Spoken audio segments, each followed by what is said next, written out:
Good morning class 7। शुरू करते हैं आज का क्लास हमारा। आज का टॉपिक है हमारा इम्पोर्टेंस ऑफ पॉलिटिकल पार्टीज़। ये डिस्कस करेंगे और पॉलिटिकल पार्टीज़ क्या क्या करती है वो देखेंगे आज। लेकिन उससे पहले हमने लास्ट क्लास में जो पढ़ा था उसको एक बार थोड़ा सा रिव्यू कर लेते हैं। जैसे हमने डिस्कस किया था पॉलिटिकल पार्टी किसे कहते हैं और टाइप्स ऑफ पॉलिटिकल पार्टी क्या है। तो पॉलिटिकल पार्टीज़ किसे कहते हैं? अ पॉलिटिकल पार्टी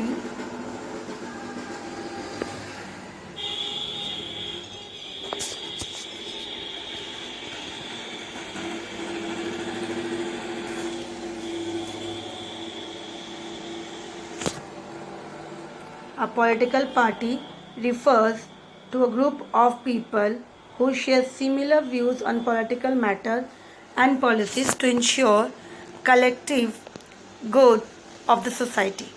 तो यहाँ पे क्या बोला गया कि पॉलिटिकल पार्टी जो है कोई एक नहीं है बल्कि ग्रुप ऑफ पीपल है। ठीक है, ग्रुप ऑफ पीपल्स है जो उसकी व्यूज़ जो है सभी की लगभग सेम होती है। सिमिलर व्यूज़ होता है किसमें? पॉलिटिकल मैटर्स के अंदर। और जो पॉलिसीज़ बनाते हैं कलेक्टिवली सभी मिल के बनाते हैं ताकि सोसाइटी का भला हो। ठीक है, तो इन इंडिया पॉलिटिकल पार्टीज़, तो यहाँ पे वापस देख लो पॉलिटिकल पार्टी किसे कहते हैं? अ ग्रुप ऑफ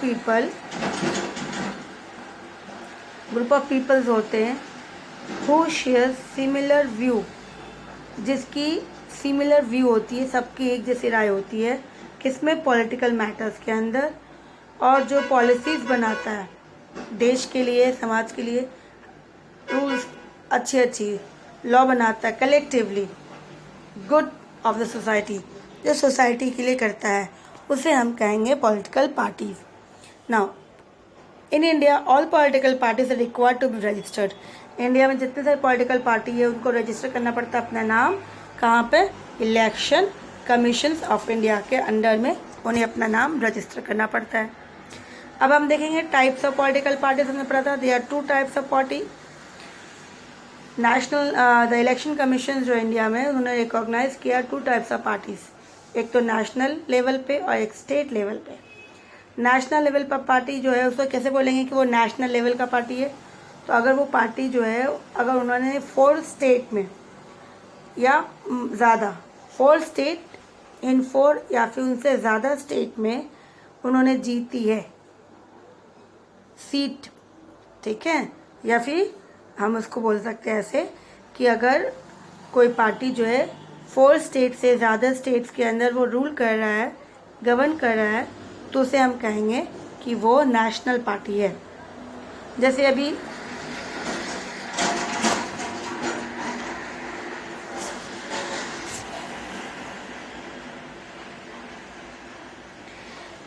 हमारे अभी ये भारतीय जनता पार्टी, ये भी नेशनल पार्टी है। Indian national Congress national party है।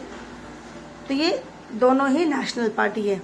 करंटली इंडिया में 6 अभी फ़िलहाल करंटली 6 नेशनल पार्टी है, क्योंकि क्राइटेरिया क्या बोला गया कि अगर कोई भी पार्टी अगर 4 मिनिमम कितना होना चाहिए? 4 स्टेट के अंदर अगर वो रूल कर रहा है, गवर्न कर रहा है, तो ही उसको हम कहेंगे कि वो नेशनल पार्टी है। नहीं तो वो क्या कहलाएगा? वो कहलाएगा स्टेट पार्टी या रीजनल पार्टी।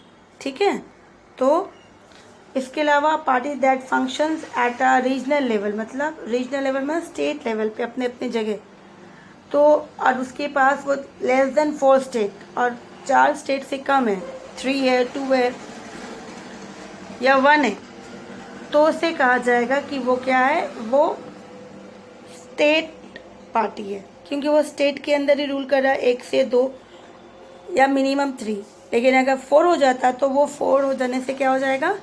वो स्टेट पार्टी नहीं कहलाएगा, वो नेशनल पार्टी कहलाएगा। ठीक है, तो जैसे यहाँ पे एग्जांपल्स बहुत सारे हमने पढ़ा था। एक एग्जाम्पल तृणमूल कांग्रेस ऑफ वेस्ट बंगाल, ये है, ये स्टेट पार्टी है। मेघालय डेमोक्रेटिक पार्टी है ऑफ मेघालय।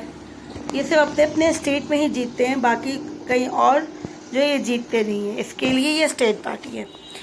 अब हम लोग मूव करेंगे। आज का टॉपिक हमारा इम्पोर्टेंस ऑफ पॉलिटिकल पार्टी क्या है। तो पॉलिटिकल पार्टी का इम्पोर्टेंस क्या है, वो क्या करती है? सबसे पहले पॉलिटिकल पार्टी प्रोवाइड करती है चॉइसेस।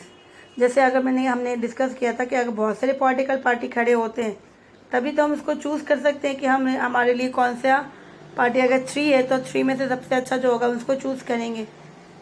तो ये हमारे लिए इम्पॉर्टेंट है कि हमारे लिए वो क्या करते हैं, चॉइसेस देते हैं, इनफ चॉइस प्रोवाइड करते हैं वोटर्स को, ताकि वो हम अपने हिसाब से चूज़ करें कि हमारे लिए कौन से अच्छे हैं जो हमारे स्टेट में, हमारे एरिया में काम करेंगे, हमारे लिए काम करेंगे, हम उसको बेस्ट निकालेंगे कि जो हमारे लिए अच्छा है। तो हमें प्रोवाइड करता है चॉइसेस। दूसरा है, जब भी वो कैंपेनिंग करते हैं, जब भी वो भाषण देते हैं, इलेक्शन के लिए प्रचार करते हैं, रैली निकालते हैं, है ना, स्पीच देते हैं, तो पॉलिटिकल पार्टीज़ क्या करती है, वो क्या करती है, help in forming public opinions, कि जनता क्या चाहती है, जनता के विचारों को सामने लाया जाता है, ओपिनियंस, पब्लिक ओपिनियंस लाते हैं और उसी को हाईलाइट करते हैं, और वो क्या क्या प्रॉब्लम में फेस होते हैं, उसके एरिया में क्या क्या प्रॉब्लम हो रहा है, उस प्रॉब्लम को वो हाईलाइट करते हैं और वो प्रॉमिसेस करते हैं कि उनकी प्रॉब्लम को वो सॉल्व करेंगे। तो इसी तरह से पॉलिटिकल पार्टीज़ उनकी प्रॉब्लम्स को सॉल्व करने की कोशिश करते हैं। फिर थर्डली, तो वो सेकंड हो गया, third, then fourth point. Then third point क्या है,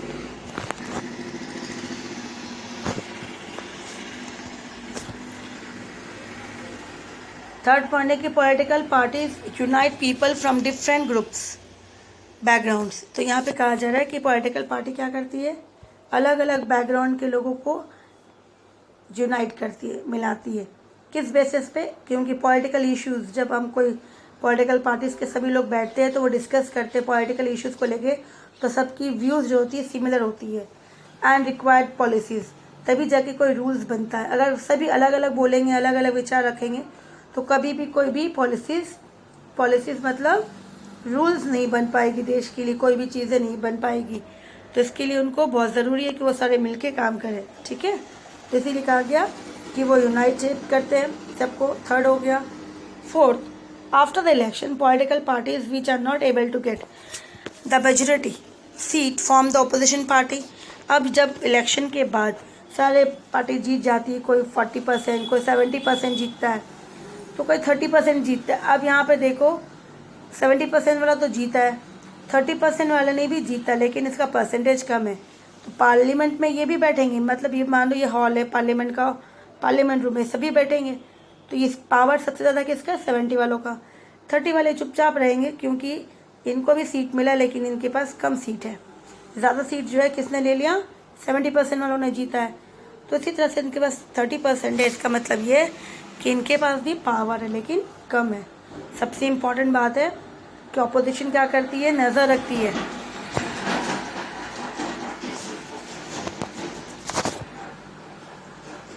क्या करती है वो अपोजिशन पार्टी, वो नज़र रखती है किसके ऊपर, रूलिंग पार्टी पे, क्योंकि जो जीता उसको रूलिंग पार्टी कहते हैं, ठीक है। और जो जिसको कम सीट मिली उसको अपोजिशन पार्टी कहते हैं। तो अपोजिशन पार्टी हमेशा पॉलिसीज़ बनाने में और देखती है कि क्या काम हो रहा नहीं कर रहा, तो उनकी वोटिंग होती है, तो वोट देने में उनका भी बहुत ज़रूरी है, वो भी वोट देंगे तभी कुछ काम आगे बढ़ेगा। तो उनके ऊपर लुक रखती है कि रूलिंग पार्टी कैसे काम कर रही है, और उनके कामों को देखा जाता है, एनालाइज किया जाता है कि सही हो रही है गलत। अगर गलत होता है तो वो जनता को बताती है, कौन, अपोजिशन पार्टी। अब जो है एक और हम गवर्नमेंट देखेंगे जो आज करंटली, मतलब मेनली जो है आज हमारे देश में तो फॉलो हो रहा है, लेकिन ये है क्या, तो कोलिशन गवर्नमेंट किसे बोलते हैं। तो कोलिशन मतलब जहाँ पे ग्रुप में, अभी डिस्कस कर लेते हैं सबसे पहले डेफिनेशंस के बाद बताते हैं। Coalitions refers to alliances formed by the political party with an aim to form the government. अब यहाँ पे लास्ट 2 जो इलेक्शन हुई है, यहाँ पे अभी कोलिशंस गवर्नमेंट से ज़्यादा सिंगल गवर्नमेंट जीत गई है। लेकिन आगे सबसे पहले जाने की होती क्या है। अब देखो यहाँ पे जैसे हमने डिस्कस किया कि हमारी पॉलिटिकल पार्टीज़ जो है नेशनल लेवल पे बीजेपी है, एक है कांग्रेस, ठीक है, कांग्रेस है। तो कांग्रेस के साथ भी बहुत सारी अलग अलग पार्टीज़ जो है उनके साथ मिली हुई है, बहुत सारी पार्टीज़ है। छोटी छोटी पार्टी है वो भी चुनाव में खड़ी होती है नेशनल लेवल पे, लेकिन जीत नहीं पाती। तो वो उन्होंने क्या किया, जाके कांग्रेस के साथ मिल गई, ठीक है। बीजेपी के पास भी ऐसे बहुत सारी है, ऐसे बहुत सारे हैं। तो वो लोग क्या करते हैं, जब नहीं जीत पाते तो जाके इन्होंने भी क्या किया, कांग्रेस बीजेपी के साथ मिल गए। अब क्योंकि इनको मान लेते 10% मिला, इनको 10% वोट में जीते, ये भी 10% जीते, तो 10-10-30, और इनको मिल गया अपना मान लो 20, तो टोटल कितना हो गया? ये अकेले 20% से कुछ नहीं कर सकते, लेकिन अभी ये 10-10-10-30 हो गया, 30 + 20 50 हो गया। तो यहाँ पर छोटी छोटी पार्टी जाके कांग्रेस के साथ मिल गई, मर्ज कर गई, अब ये 50 हो गया, ठीक है, 50% मान लो। यहाँ पर भी अगर ये 60 हो जाता है, क्योंकि सबसे ज़्यादा जिसके पास वोट होगा, तो जिसके पास सबसे ज़्यादा सीट होगा वो जीतेगा। तो ये तो अभी जो हमेशा मतलब लास्ट 2 इलेक्शन से पहले जो चल रही थी, ये यही सिचुएशन था कि कोई भी सिंगल पार्टी के पास ज़्यादा मेजोरिटी में सीट या फिर वो जीत नहीं पा रहे थे। किसी को 30%, किसी को 20%, किसी को 10% हो रहा था। तो ये लोग क्या करते थे, जो जो कम वाले थे वो जाके एक ग्रुप में मिल गए, तो ये हो गया, ठीक है। तो कांग्रेस हो गई, तो इसी तरह से इनके साथ मिल गई, तो कॉलिशन गवर्नमेंट उन्होंने बना लिया। बीजेपी के साथ कुछ थे, तो जाके वो बीजेपी के साथ मिल गए, तो उन्होंने बीजेपी के साथ मिलने के बाद उन्होंने अपनी कॉलिशन गवर्नमेंट बना ली। अब बनाने के बाद अगर मान लेते इनके पास 60% आ गया या 70% जीत लिया इन्होंने, तो फिर जीता कौन? बीजेपी जीत गई। तो इसी तरह से ये कॉलिशन गवर्नमेंट फॉर्म किया गया। तो generally the party which secure the maximum number of votes in the election from the government, जो हमने पढ़ा कि सबसे ज़्यादा नंबर जो जीत लाता है इलेक्शन के अंदर, वही जीतता है। However, when no party in the election secure a clear majority, लेकिन अगर कोई पार्टी भी एक अच्छा खासा क्लियर मेजोरिटी नहीं लाता है, सोने के लिए नहीं लाता है, तब क्या करेंगे? तब 2 और मोर पार्टी, तब आपस में छोटी छोटी पार्टियां क्या करती है? मिल जाती है। तो 2 और मोर पार्टी कोलैबोरेट, आपस में मिल जाती, कोलैबोरेट हो जाती है, टू फॉर्म एन अलायंस बनने के लिए वो मिल जाती है, ताकि वो गवर्नमेंट बनाए और वो रूल करे। नहीं तो वो थोड़ी 10% को कभी चांस मिलेगा ही नहीं कि वो रूल करे, तो उनके साथ आ जाके किसी के साथ मिल जाएंगे, तो 50% है, कहीं तो चांस मिलेगा रूल करने का, कोई तो पावर आएगा थोड़े हाथ में। तो इसके लिए वो मिल के गवर्नमेंट बनाते थे। तो ऐसे जब कोई गवर्नमेंट बनाता है तो उसे कहा जाता है कोलिशंस गवर्नमेंट्स, ठीक है। Coalition government has become a very common trend in India, जो ये बहुत कॉमन ट्रेंड ऑलरेडी बन चुका है, क्योंकि इतनी ज़्यादा पॉलिटिकल पार्टीज हो गए तो सबको मेजोरिटी मिलना मुश्किल हो जाती है, तो इसके लिए ये कॉमन ट्रेंड बन गया। The major setback of the coalition government is that its delay the decision making process. अब प्रॉब्लम इसमें ये आ जाता है कि अब सब अलग अलग पार्टी सब मिलके, अलग अलग पार्टीज जो थे, अलग अलग पार्टी के लोग मिलने के बाद एक बड़ी पार्टी बना रहे हैं, तो सारे डिस्कस करेंगे, फिर इनके साथ भी डिस्कस करेंगे, तो इनका डिस्कशन जो है बहुत लंबा हो जाता है, और कभी कभी देखा जाता है डिसीजन में बहुत लंबा समय लग जाता है, तो वो थोड़ा एक नेगेटिव पॉइंट हो रहा है। When one party form the government, the decision related to policies and programs are taken by the party itself. अगर सोचो किसी एक पार्टी ने, अगर ये पार्टी नहीं जीता होता, तो ये इनसे कंसल्ट नहीं करता, नंबर 1 से कंसल्ट नहीं करता, नंबर 2 से कंसल्ट नहीं करता, नंबर 3 से भी कंसल्ट नहीं करता, वो डिसीजन अपने आप ही लेता, अपने आप मतलब पार्टी में जितने लोग हैं उनके साथ मिलके। लेकिन अब क्या हो गया, नंबर 1 में कितने सारे लोग मिले हुए उनके साथ डिस्कस करो, फिर नंबर 2 के साथ डिस्कस करो, उनके साथ जितने लोग हैं उनके साथ डिस्कस करो, तो प्रोसेस लंबा हो जाता है। तो इसके लिए ये थोड़ा सा एक नेगेटिव फीडबैक है। However, in coalition government, all the parties of all the alliances are to be consulted। जहाँ पे मैंने डिस्कस किया कि वो कंसल्ट करना पड़ता है, तब जाके कोई रूल्स पास आउट होता है, ठीक है। तो हमारा चैप्टर जो है कंप्लीट हो गया।